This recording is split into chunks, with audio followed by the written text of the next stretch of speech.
مدنی مرکز فیضان مدینہ عطار والا بورے والا پنجاب پاکستان سے 30 دن کے مدنی قافلے کی روانگی اور روانگی سے قبل تربیت نگران پاک تونسوی کابینہ کے ساتھ دیگر شرکاء نے سفر کی سعادت حاصل کی، جبکہ موزمبیق میں بھی مدنی قافلے کے مسافر عاشقان رسول کی مختلف مدنی کاموں میں شرکت رہی۔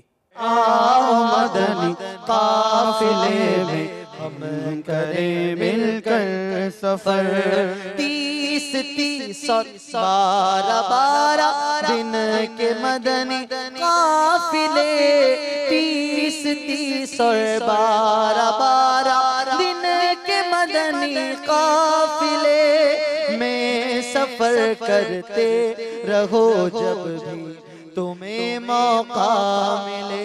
الحمدللہ اس وقت ہمارا مدنی قافلہ موزمبیق سے افریقہ کے ایک اور ملک سوازی لینڈ میں آیا ہوا ہے۔ الحمدللہ مدنی قافلے میں بہت کچھ سیکھنے کو بھی ملا۔ الحمدللہ میں نے 3 دن کے مدنی قافلے میں سفر کیا سوازی لینڈ میں۔